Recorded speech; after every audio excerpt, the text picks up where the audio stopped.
tonight we have Dr. Ivane Hanscom, and she will be giving a presentation, about 45 minutes, and then after that she'll do a question and answer time.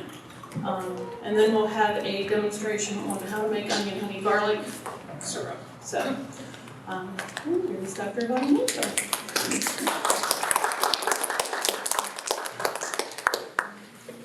Good evening. Yes.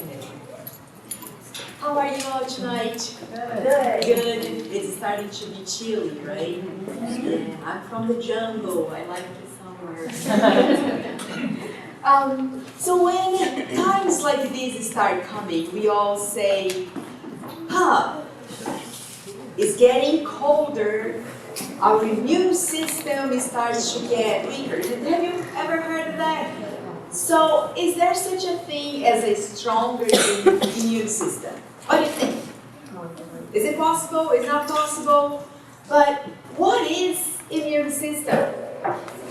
Do you have any idea what it is? So, let's see the definition of immune system. The immune system protects the body from outside invaders. So, immune system is protection, right? And which ones are the invaders? The bacteria, the virus, fungi, and toxins. So when we get in contact with a virus or a bacteria, the immune system will work on protection. But how it works on that? It's a lot of organs. So the immune system consists of different organs, cells, and proteins that work together. So it's a combination of things that will work together as protection to our body. Now, where or how? The immune system have two important systems within that system, right? So it kind of opens a little bit. We have the innate immune system that we are born with. And we have the adaptive immune system that we develop when our body is exposed to bacteria, viruses, microbes, chemicals. So our body will use those barriers to work together for protection. Easy? Easy, right? Okay. So let's go deeper. The innate immune system has a rapid response. So you get in contact with a bacteria or a virus, and it has a rapid response, and you were born with that.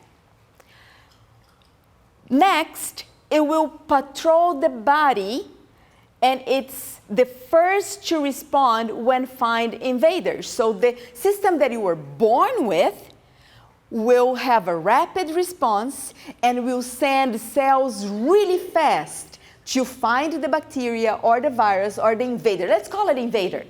It will try to find the invader to protect. And the innate immune system is inherited and it's active from the moment that we are born. So it activates right there when we are born. Easy? Okay, let's keep going.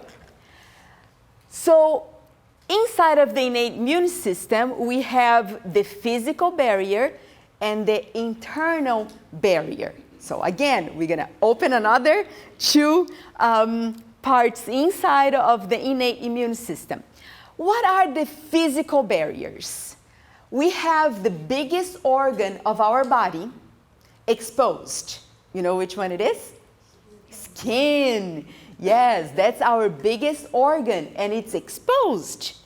So we have the skin, and we have the pores of our skin. So everything that gets in contact with our skin can come in contact of inside of our body too, right? So the first one is the skin, and the hairs for protection And inside, we have those little tiny hairs that are called cilia that are inside of our nose. Have you seen inside of our nose that sometimes we have hairs growing out of it?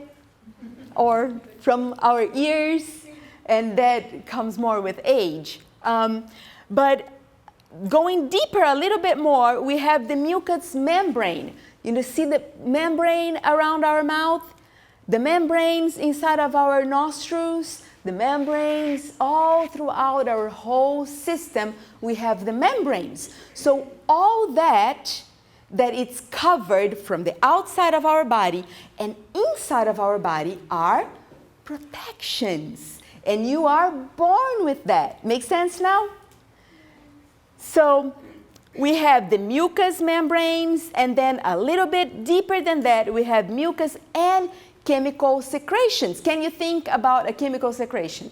When you're eating something and you start, or you smell food and it smells delicious, what starts happening in your mouth?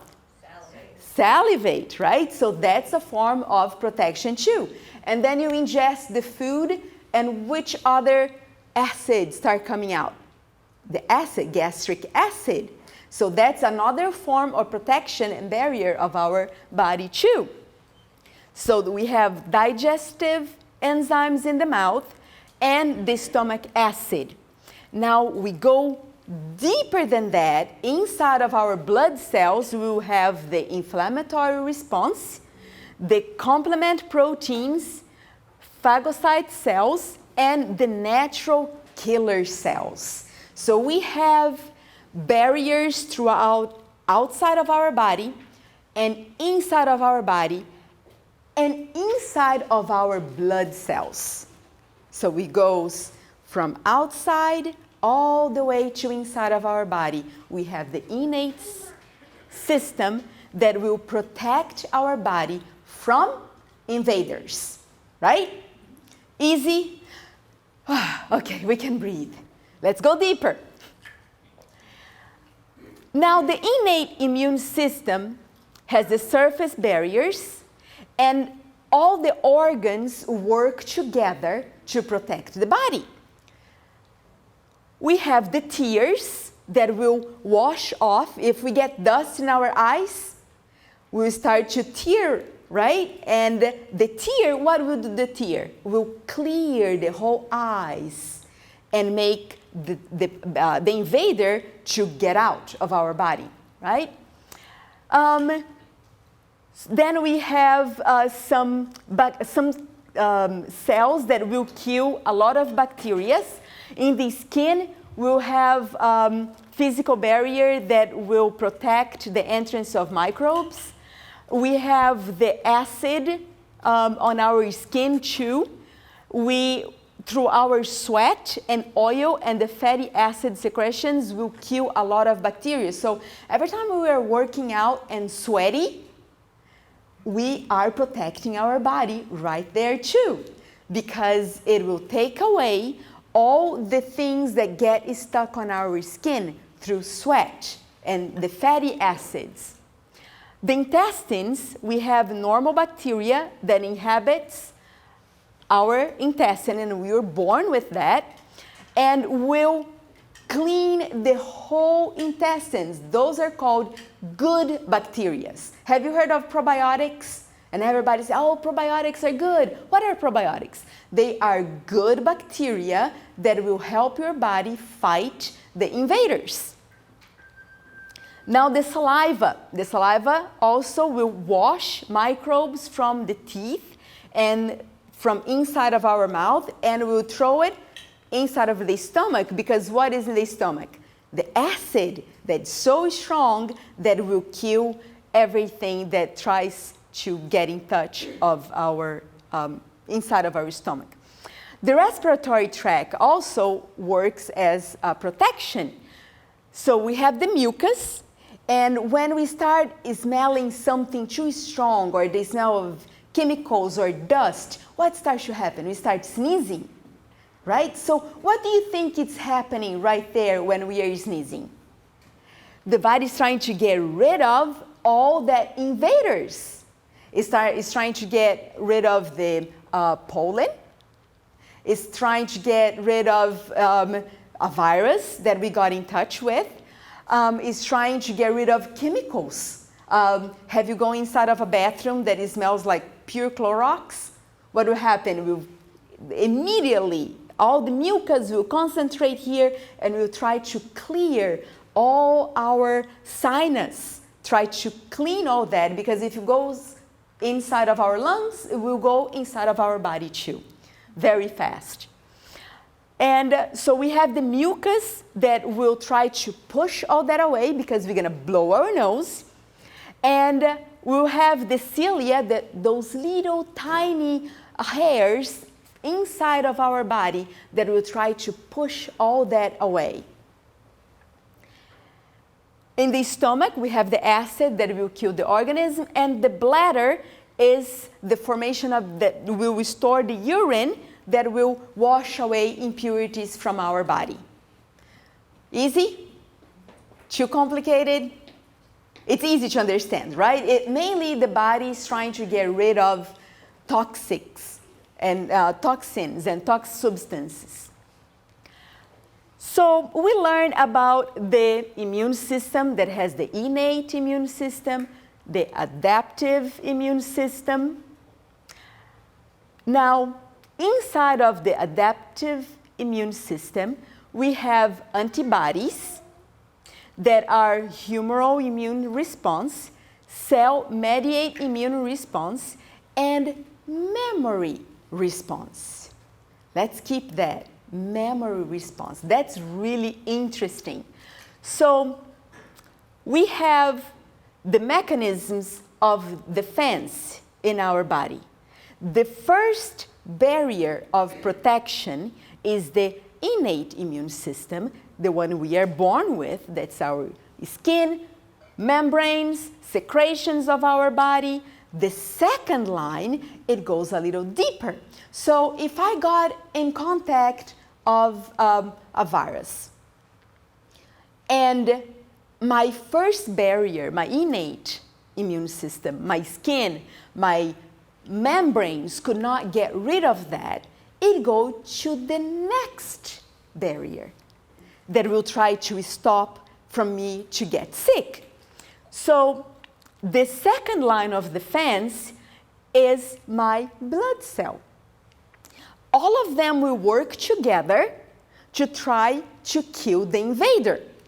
If that doesn't work and I still get sick, the third barrier will try to get rid of the invader.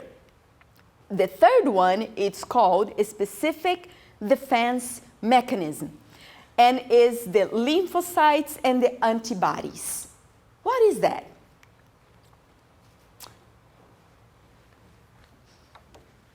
So that is the war that goes inside of our blood. So the first picture here, we see that the cell tries to grab the germ. Next, it englobes the germ. It gets a piece of the germ and will alert the other cells to produce more antibodies with that little piece of the germ. You see how interesting that is, how smart? So they will recognize where is the problem with that little part of the germ and will go all over the body trying to find the germ and attack and kill it. Beautiful, huh? And that's really the way it happens. Our blood cells get ready.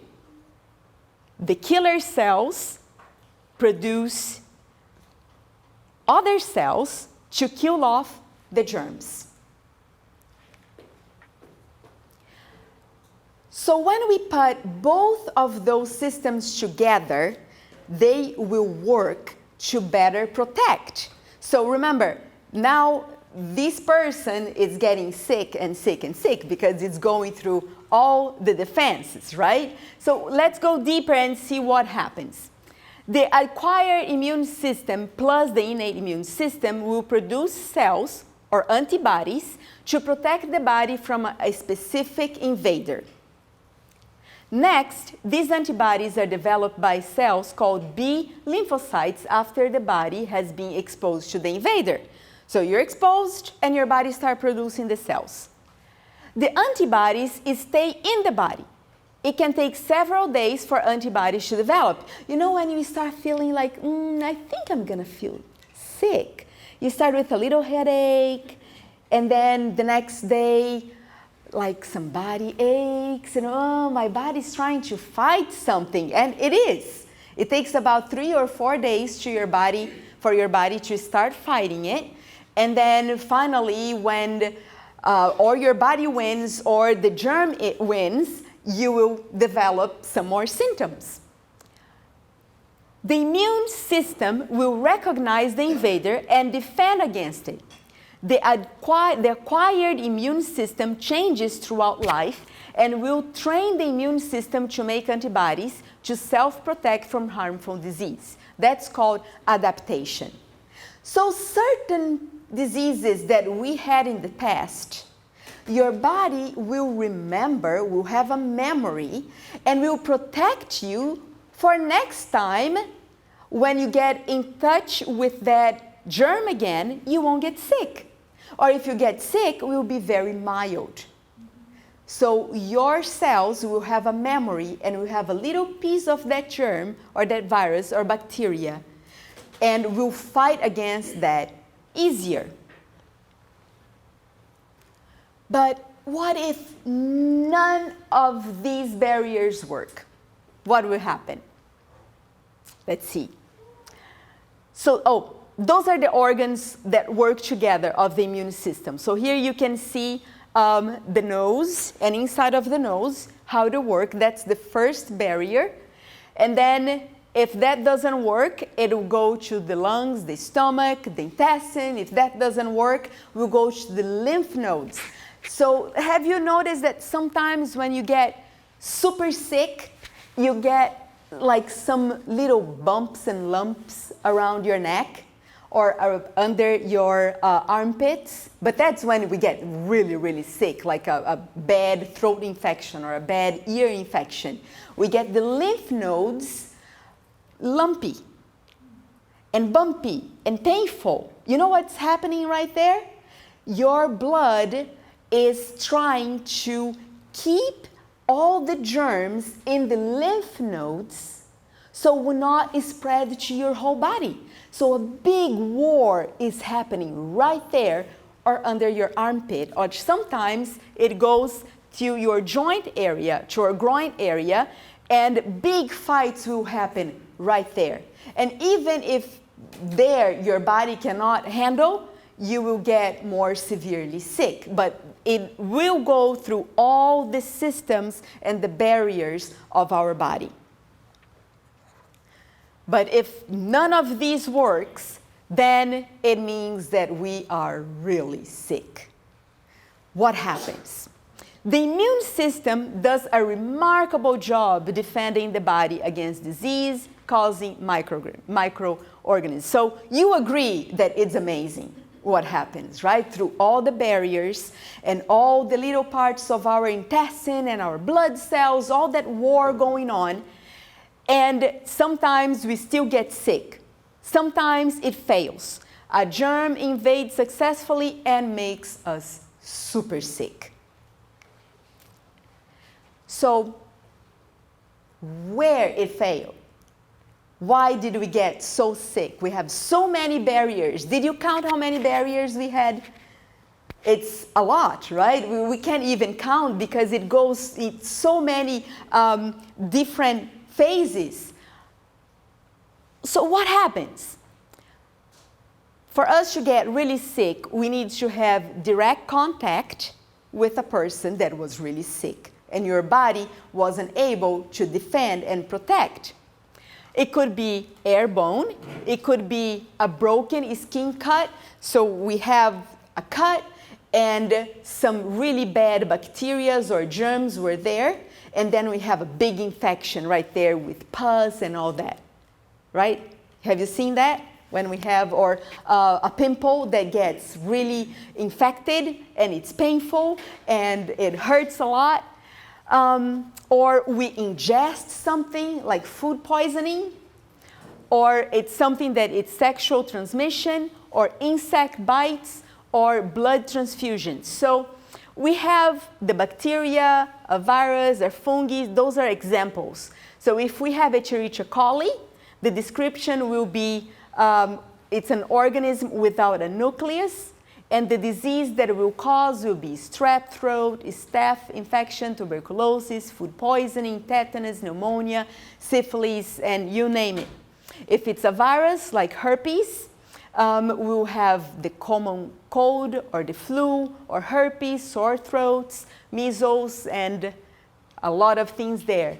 Inside the fungi, we'll have the ringworm, the candidiasis, and mushroom poisoning. If we had giardia, giardia is really painful in the stomach.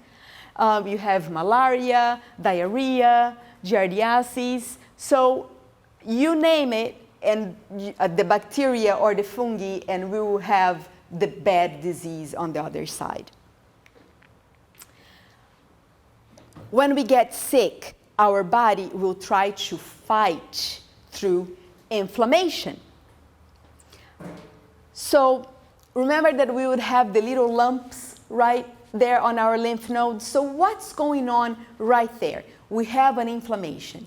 If we have an inflammation, we can have all these problems here.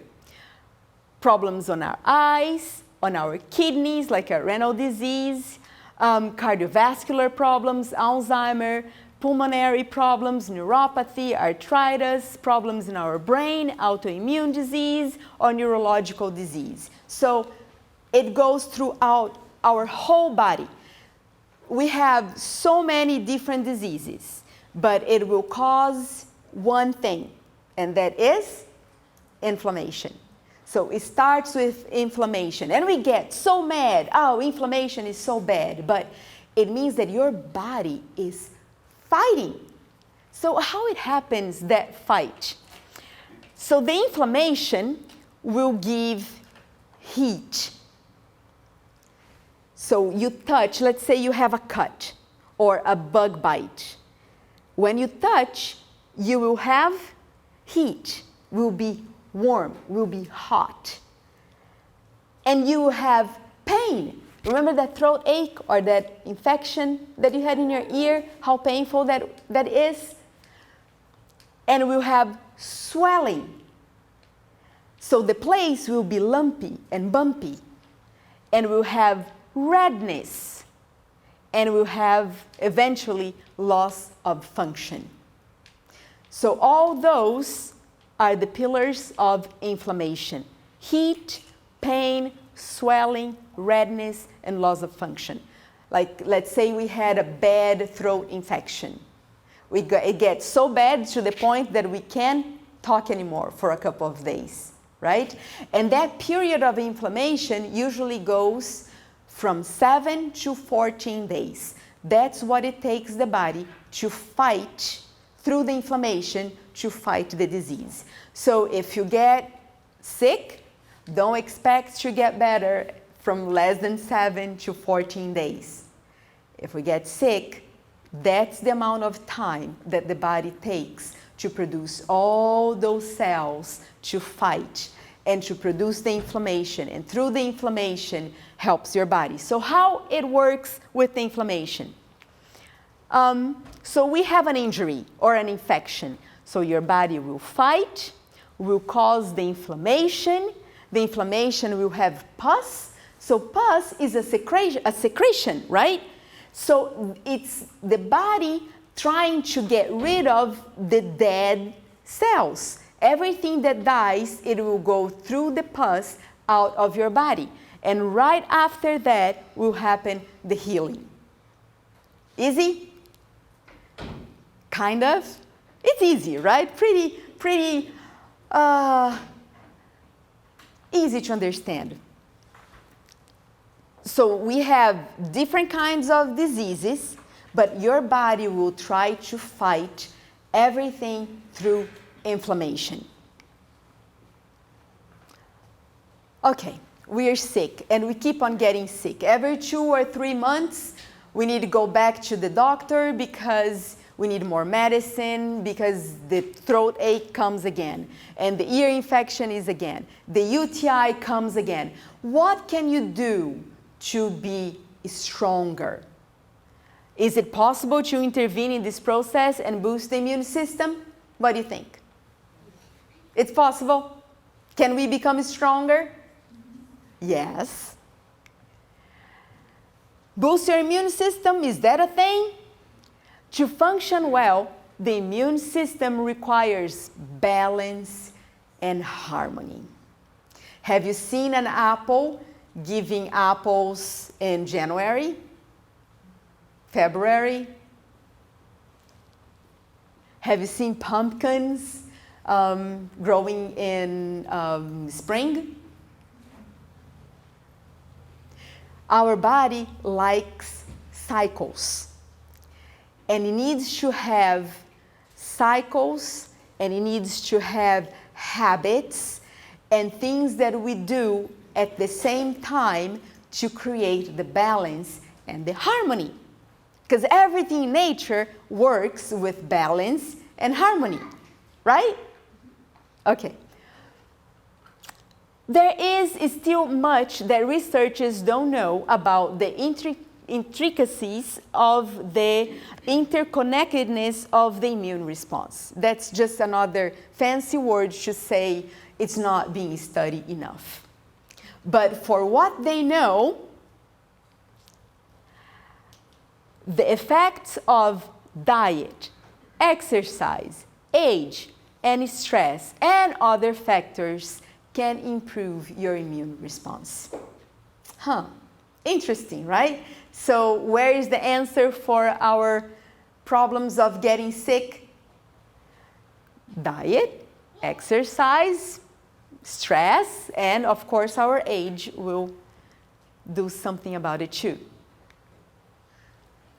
So we have choices, habits, changes, because look what they come up with.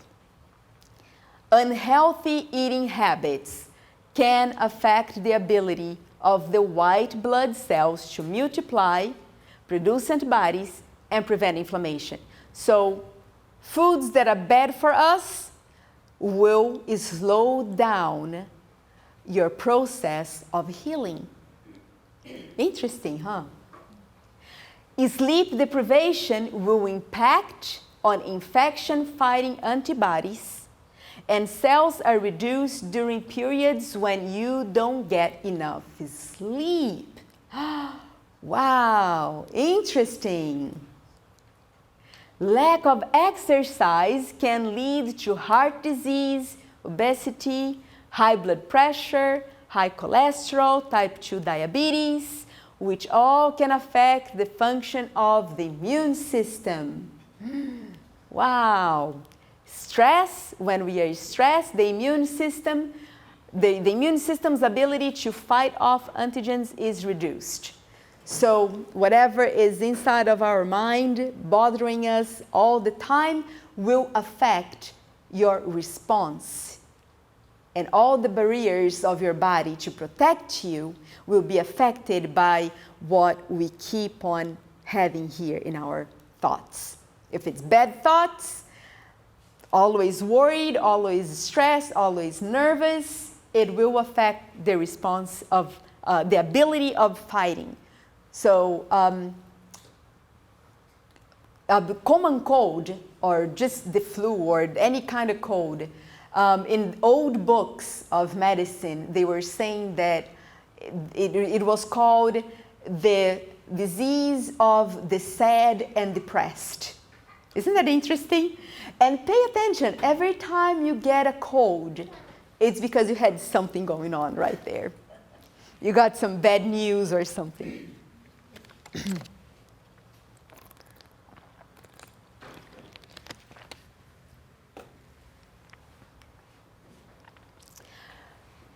So look what Harvard came up with. Healthy ways to strengthen your immune system. Don't smoke. So let's think a little bit. Why don't we smoke? Remember the first barrier that had the little hairs that would bring all the impurities from the lungs all the way up to our nose and expel it through mucus? When we smoke, breathe in the polluted smoke and breathe out through the nose the smoke, right? That over and over and over again kills the little hairs that go up to take all the impurities.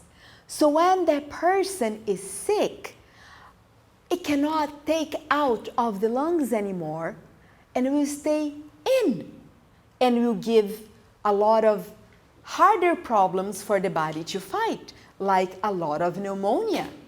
And then will be something deeper than just pneumonia, will be something more serious. And we'll end up with what? That smokers have a lot? Lung cancer. So it will kill, when we think about these, we will see how it will kill your barriers one by one by one. The next one will be around the mouth, will kill all the ability of the acids of your saliva to produce protection. And then will cause a lot of gastritis, a lot of digestive problems. So, and it goes on and on. Eat a diet high in fruits and vegetables. Interesting. Remember grandma saying, eat your fruits and veggies. Remember? I don't hear that much anymore. Do you hear that a lot? No, right? I don't hear that either. Exercise regularly. This is a hard one. Most of you have gardens, right? Yeah? No? Working in the garden is it's a good exercise. It takes our mind away and it keeps us more fit. Maintain a healthy weight. Ooh, that's a hard one too, because we work so much and then we get home, we don't have time to cook, we just eat whatever we find and it's hard to keep up the weight. And truth to be said, after we pass our 30s, just the smell of food is 5 pounds right there, right? We don't have the ability to lose weight as we did before. We are not active much anymore, and passing 30s, we just want, sit around a little bit more, but the amount of food we eat is start getting bigger. Don't drink alcohol. So the same thing with smoking. The alcohol will start to kill the barriers. The alcohol is so strong that it will start to kill your cells around your mouth and then your throat, and it slowly will stop and killing all the barriers of protection that we have in our body. Get adequate sleep. Take steps to avoid infection. Can we do that?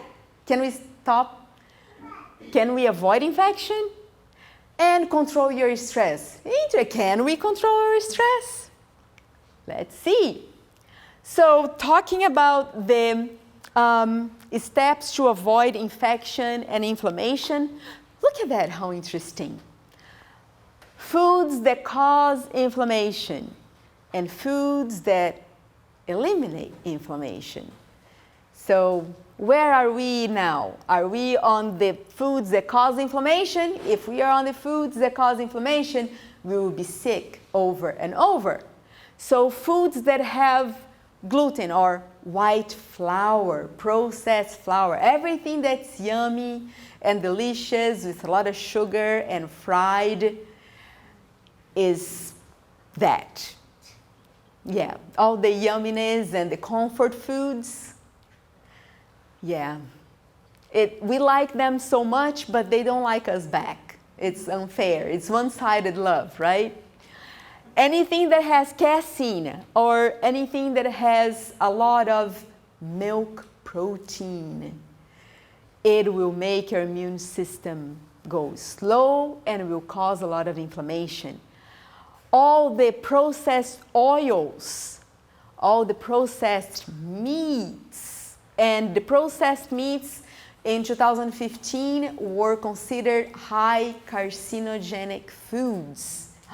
Wow, that's unbelievable. But the World Health Organization in 2015 proved that all processed meats, all the cold cuts, everything that is cured and stay in a place or a smokehouse for years and years or months and months, all that will cause cancer.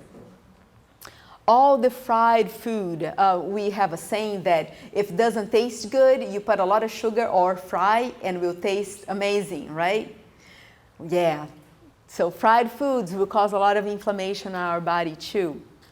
Meat and dairy, syrups and soft drinks. So not the maple syrup, but all the corn syrup, all the processed syrups, it will stop our body from fighting. It will take away that ability of fighting. So what will eliminate inflammation? Lots of nuts, avocado. Notice that the avocado is a good fat. So the good fat will fight the bad fat on our body. But that doesn't mean that you will do a lot of the processed fat and then eat avocado to fight on each other, right? Spinach is really good also to eliminate inflammation. The cherries, olive oil, orange vegetables, all the orange vegetables and fruits, pineapple, turmeric, ginger, onions, and garlic. So we're going to have a recipe right there that is very good to fight inflammation. So did you take a good look at this one? Yeah. And they came up with good tips for a better health. What can we do to improve our immune system overall, not just with foods, anti-inflammatory foods? So step one is trust in God. It's amazing what trust can do to you. When you trust somebody, it takes a burden from your back, right?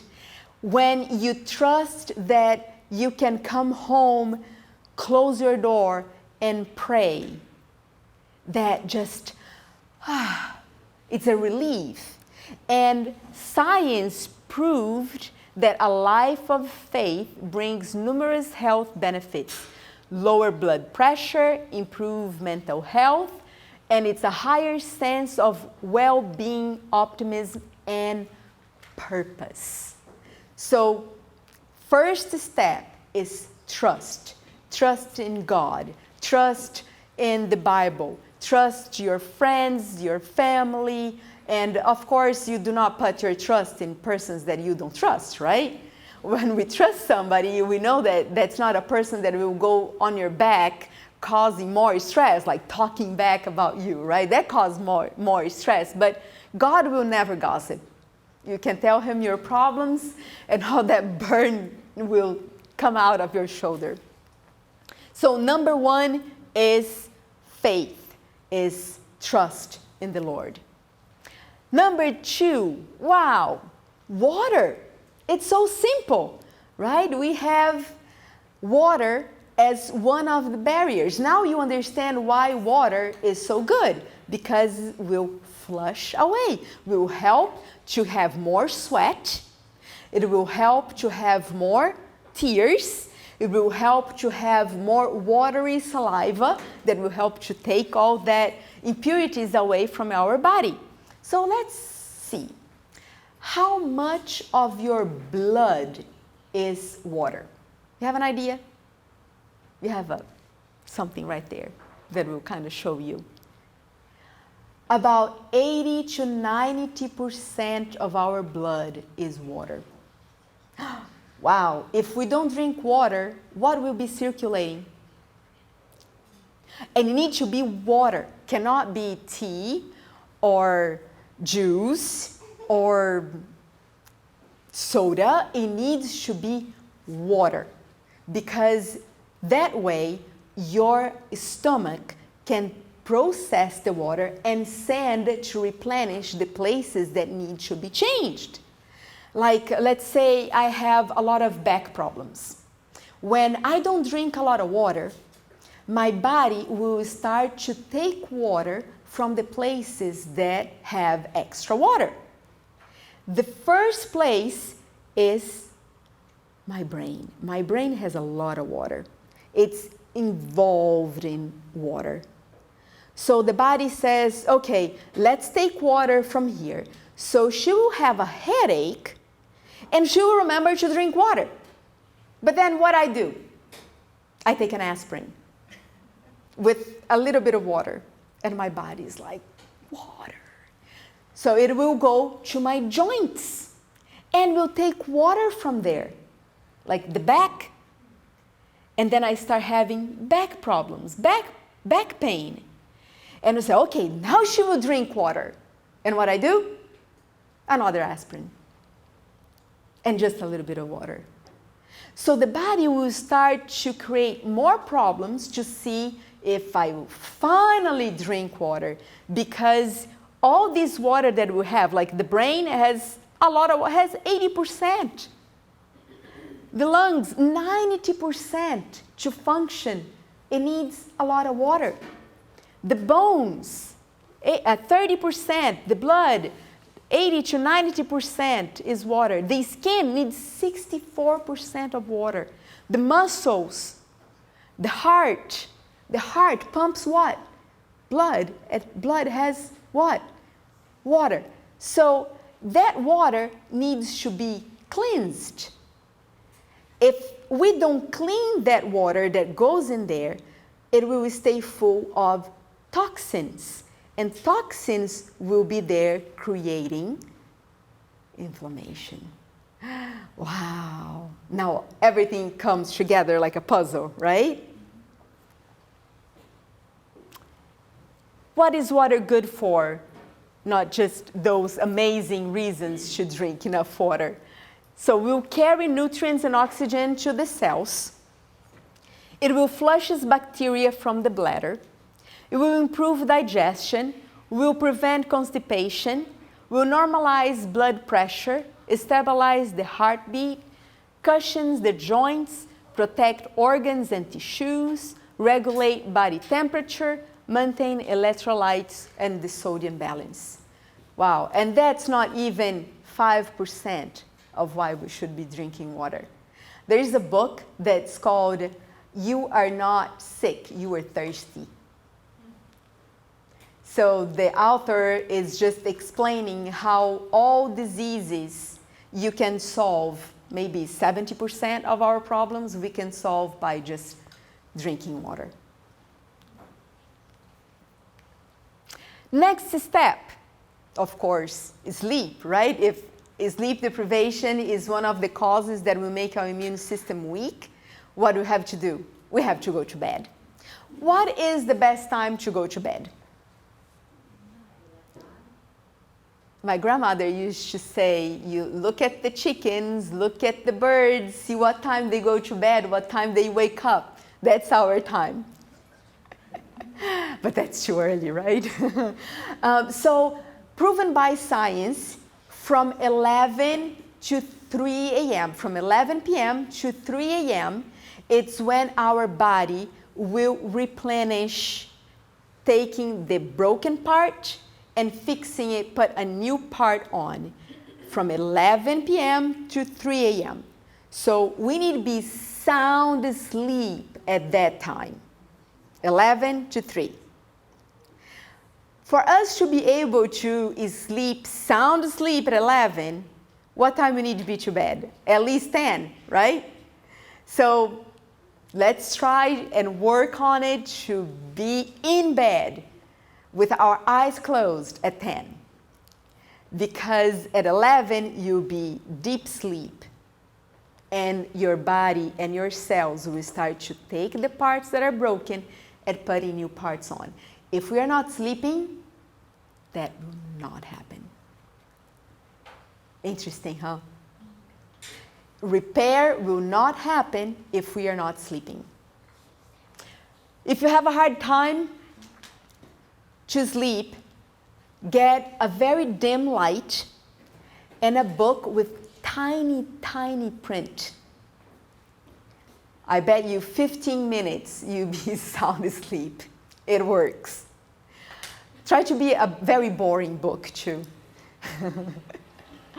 So sleep will help our mental performance, will strengthen, will give us more power for our muscles, will give more capacity to absorb oxygen and keep oxygen in our cells, will help with fatigue, will reduce the injury risk, will have more mental focus, we can learn better, and not just learn, but everything we learn will be stored better. Sometimes we learn, but it doesn't go to store. So 2 or 3 days later, we say, I learned that, but I forgot. It's because we're not sleeping. It will help our whole body, our skin, and on our health, overall health. Just a second.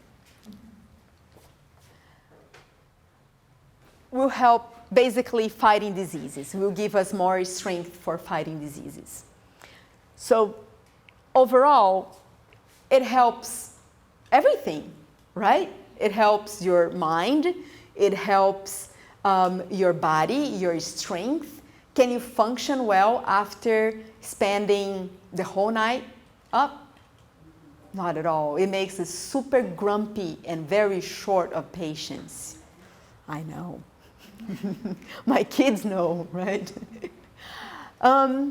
Exercise. Oh, this is a hard one. I've had so many fights with myself with the exercise.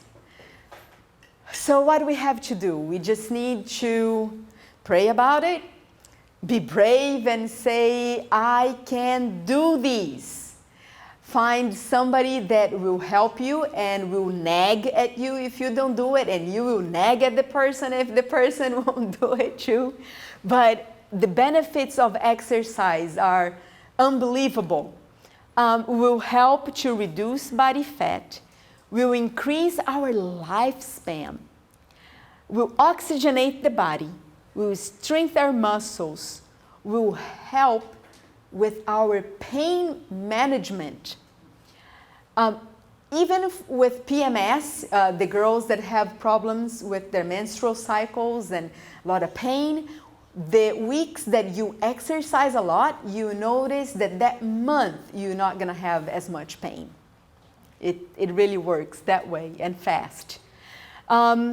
Will help you to fight viruses faster. Just think why. You're going to get sweaty, right? And through your sweat, what will come out? Your body will help to take the toxins away. Reduces the risk of diabetes, will make your heart stronger, will clear your arteries and veins, will boost your mood, will help you to be more stretchable. You have more mobility. Improves your memory, coordination, makes your bones stronger, improves your complexion, or it just gives you more self-confidence, right? You see, oh, my muscles are growing.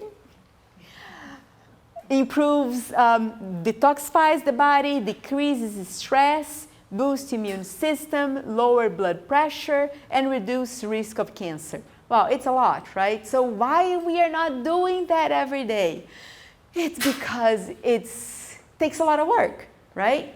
But one thing for sure, after you are done doing exercise, we give you so much satisfaction that all that effort that you put on it will be worth it. And you don't need much. If you do 30 minutes to 40 minutes a day, that's good. But you need to have sweat. So work on it that will be sweaty enough. And of course, drink water to replenish. So let's try to work on the exercise part. Okay, stress management. This is also a hard one. But let's think that way. Our brain, our thoughts, work like a radio. Okay? So your thoughts are a radio station. Who will be in charge of changing the station? You are. You can change the station that your brain is on it. You can change that bad thought. You can change that anger to something else. You are in charge of what kind of music will be playing over and over. If you are thinking about how mad you are at that person, your brain will start to produce hormones and toxins that will poison your own body. So if I'm angry at somebody, my face will start to be angry, right? I'm thinking about something really bad, and my face will change. My stomach will start to produce acid. My breathing will be faster. My color will change to red. It gets to a point that I can have a heart attack because of my thoughts. Interesting. So who are in charge? Yes, you are in charge. Can we manage our stress? Yes, we can. If we are mad, we can go to the bathroom, wash our face, and change our train of thought. We can change how we see the situation. We can reframe our thought. We can ask God to help. Please, Lord, help me to have good thoughts. And instantly, you can be thankful and change your thoughts just by saying a gratitude. Have you heard of that before? How saying a gratitude or write down 3 things you are thankful for will change your mind, your whole mindset? It's amazing how just by saying thank you will change your thoughts. Set priorities, food and diet. If we eat a lot of things that have caffeine, what we'll do? I'll be nervous and angry all the time, right? Take control. We are in control of our own thoughts, of our own response of things. I can take a deep breath and say, okay, how I'm going to answer my kid, right? It takes a lot of take control. I need to take hold of myself. Avoid extremes. So if we are in a fight, we say, I can't talk to you right now. And we can remove ourselves from this situation. We can come back later. Figure it out what's most important. That means pick your fights. Relaxation techniques. What can we do? Breathe in, breathe out. Okay, that helps. Sleep more. Have more family and friends. Exercise. And of course, set realistic goals and change how you see the situation. So, is it possible to manage your stress? Yes, it takes some work, but you will see the benefits of that. You will see how your immune system will get better. Remember, every time we get a cold, a head cold, it's because we are sad or we are depressed or where are your thoughts? Next step is nature and fresh air. You don't have that problem here, right? Because where you live, it's country and it's everywhere you look, it's beautiful and you can see nature. But look at some benefits of being in nature. Being in nature help us to feel better and make us feel better about ourselves. It, like a group nature walk will help you to have lower rates of depression. So find a group of people and go on a walk, on a hike. And the temperature is perfect right now to do those. Nature enhances our social interactions and collaboration. Being in nature reduces the risk for various chronic illnesses. Just think about one, how breathing fresh, pure air, how that will clear your lungs and help your overall. Just now imagine you in the middle of Manhattan with a car with exhaustion fumes right on your face. How that makes you feel. Bad, right? It gives you the nauseous feeling right away. It makes you feel good? No. Now think about yourself in nature breathing. Much better, right? Children feel less stressed in nature. Being in nature improves focus in children. Kids that spend time in nature value their communities. That's interesting. It will help them to care. Outdoor time improves sleep. Kids that play outdoors have better problem-solving skills. Interesting. And the last step is a healthy diet. This is what they come up with the health plate. Remember the pyramid? They abandoned that. It's not the pyramid anymore. Now it's a plate because you can assimilate better, right? When you see a plate, we are visual. So when we see a plate, it's a lot better to relate than to the pyramid. Our plate is not a pyramid, it's round. So basically, what they come up with, and the World Health Organization adapted these two, that came up in 2015, is that half of your plate should be with fresh fruits and vegetables. So that's a rule for breakfast, lunch, and dinner. Half of your plate, fruits and veggies. And the other half, you can have whole grains and protein, healthy, lean protein. Note that it's not milk anymore, it's water. A big cup of water. Stay active. Have a lot of color in your plate from the fruits and veggies, not from food coloring, from fruits and veggies. Note also that the fat is outside of the plate. It says healthy oils. Other thing that is really interesting is that they switch to whole grains. It's not yummy white processed flour that make us sick and makes our body with inflammation, creates a lot of inflammation. So they say there, avoid bacon, cold cuts, and other processed meats.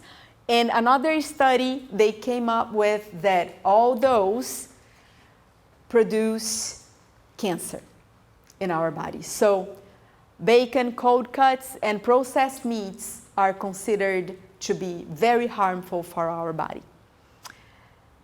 So what do you think? Is it hard to do it?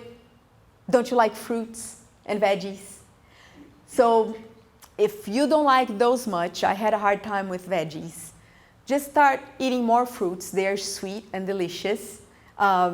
Start with lots of grapes, and then you move to blueberries, and just try to add to your plate slowly, and you notice a big improvement in your health.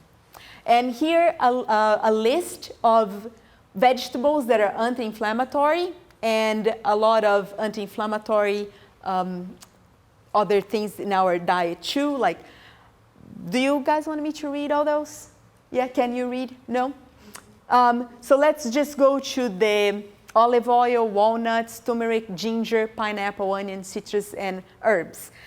All those are very recommended for anti-inflammatory properties.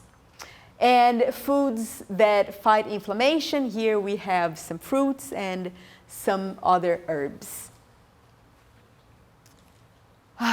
Wow, we can breathe now. Do you feel stronger and healthier? Yeah, your immune system is getting stronger because now you know. I think now we can go to the questions and answers.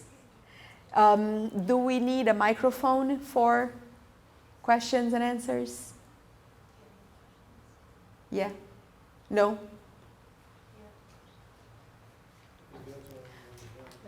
That, okay. I can repeat the question for our viewers online. Wow, you guys know everything now. Yeah, it covered a lot, right? Yeah, was very interesting. And so what do you think? Do you have any questions? We will try to do these once a month or once every 2 months. Let's see how it goes. But the next one will be more deep into some of the foods and habits that we can develop and how we can train ourselves to work on it. And if you have any more questions, you can write it down and bring it to me, or I can give my email. And if you have any doubts, we can talk about it. Yes? Turmeric and ginger, that's supposed to be really good for, it's a really good anti-inflammatory, correct? Yes. Do you lose anything when you cook it? Yeah, you lose some. I mean, you can't eat turmeric too well by itself. Yeah, it's really strong. The ginger, you can make the tea, will lose some, but you can grate the ginger in the hot tea and put a little bit of honey. That way it will be a little bit bearable. Because it's very hot.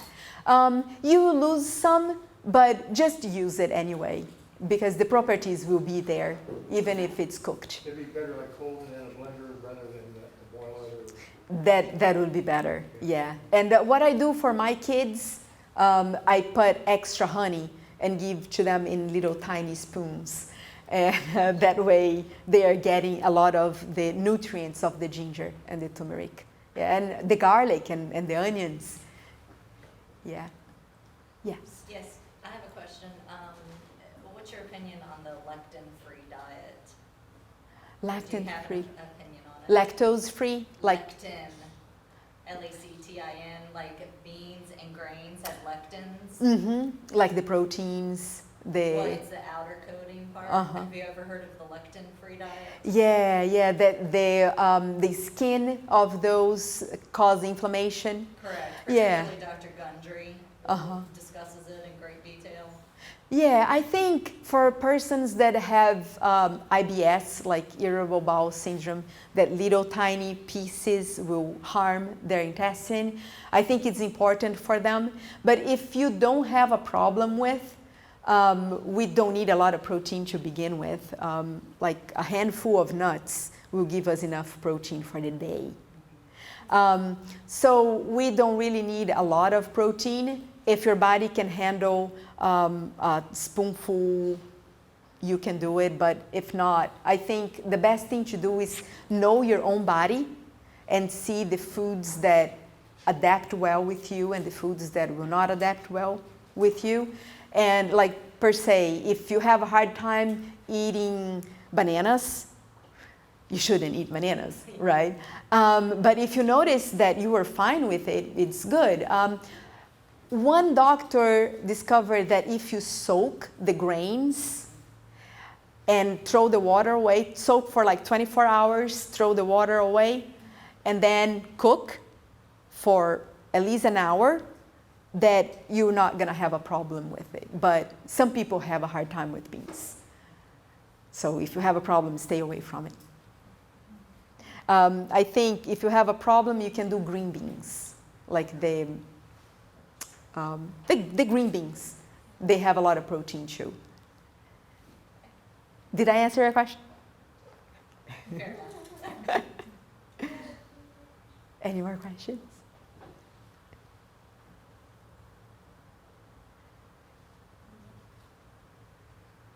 Well, it was a pleasure to meet all of you, and I hope to see you the next times. I think we have a printout of the times we have, and we will follow one more part of the presentation.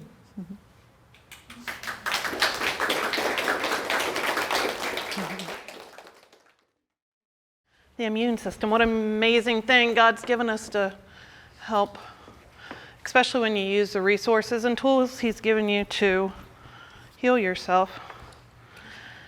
Okay, so I'm going to make a onion honey garlic. A lot of people ask me how to make this. I use it in our household when my son has had pneumonia several times, and whenever he gets a cold, it just goes directly to his chest. We make this, and it helps him every time. I mean, noticeable difference overnight. So you need some honey, onion, and some garlic. And you can use a juicer or a blender.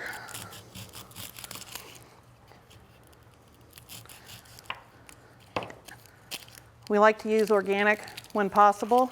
That just means it's grown without the pesticides, chemicals, and genetically modified ingredients. Let's see.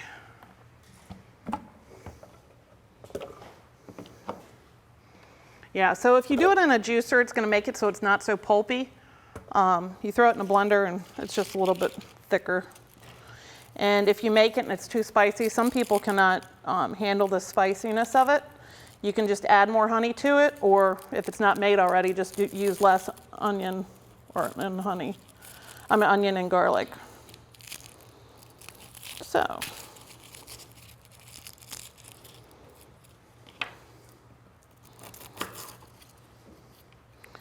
And they say not to give infants under 1 year of age any honey. So you can use agave maple syrup or any one of those and do the same thing.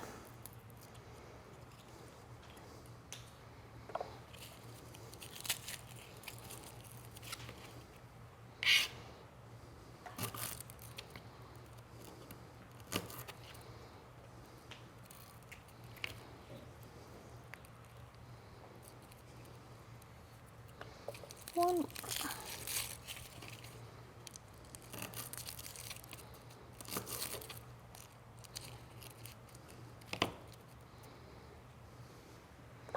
Now I love these little, you can get a honey bear, or you can, these little squirt caps. I love them because my kids, they'll go to the refrigerator and just grab it and squirt it in a spoon, so it helps a lot.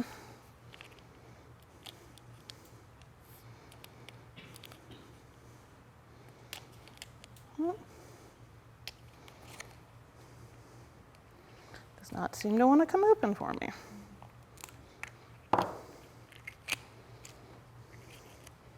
So just take this. You typically want to do the same amount of honey as the onion and garlic mixture.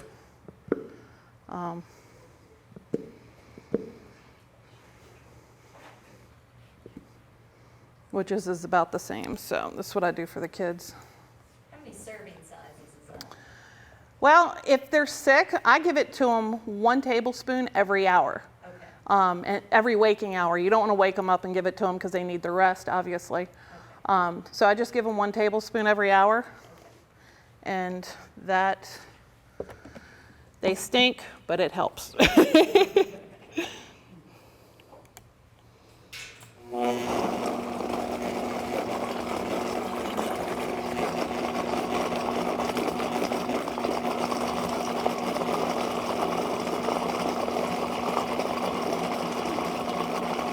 Can you smell it? Nice, strong.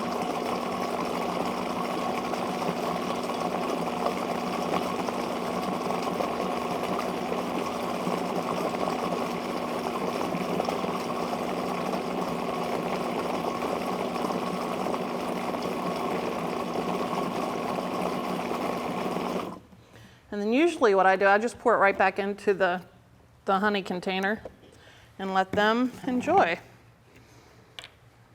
So yeah, I just give them 1 tablespoon every hour if they're sick. If they're not, you can give it to them 1 to 3 times a day.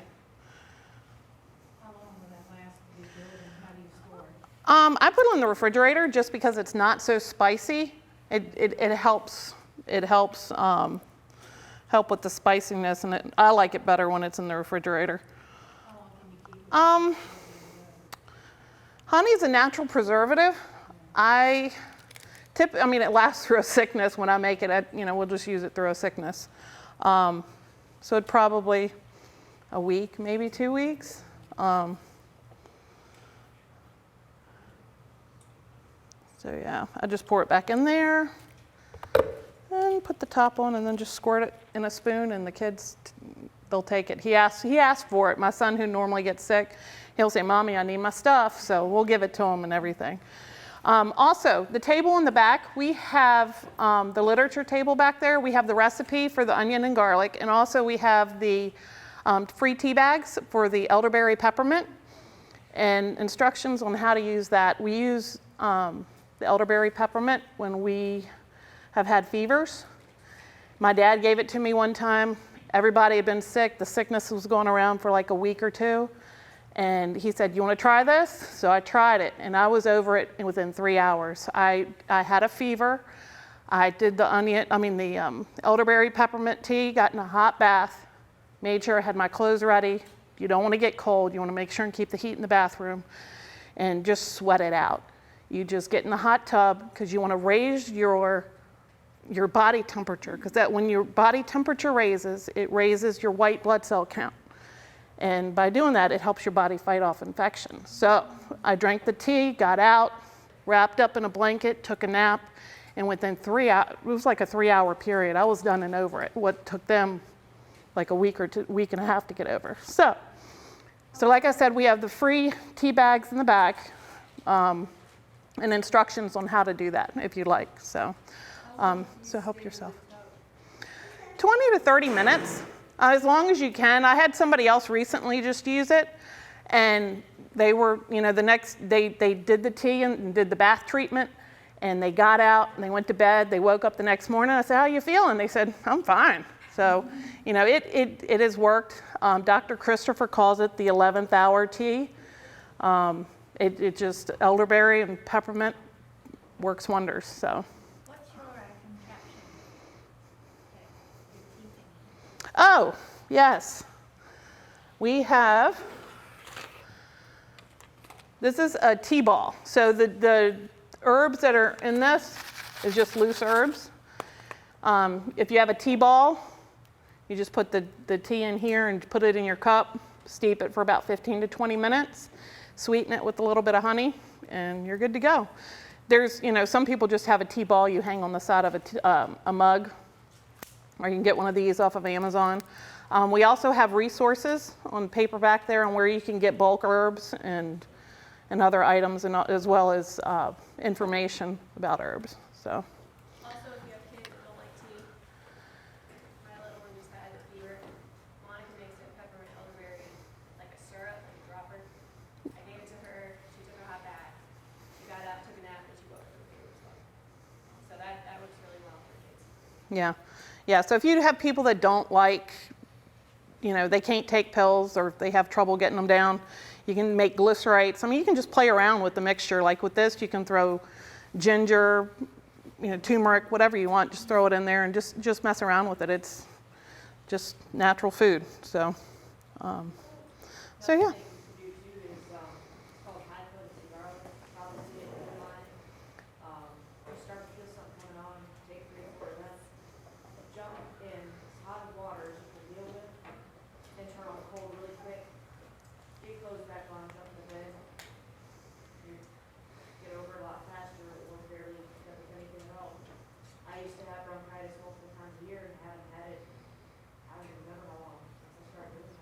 Yeah, it's helping, once again, raise your body temperature to help your body raise its temperature to fight off the infection. By taking, in my household, we don't take, any fever reducers because that's going against your body and stopping it from doing what it's naturally made to do. You want your body to raise the temperature to fight off the infection. That's what we do in our house, and so that's the experiences that we've had. It's worked wonders. So, any other questions? All right, well, we'd like to thank everyone for coming out tonight. Thank you for joining us online, and we hope to see you next time. We have another meeting coming up. I believe it's Tuesday, November the 16th, and also December the 14th. So we'll see you then. Thanks for coming.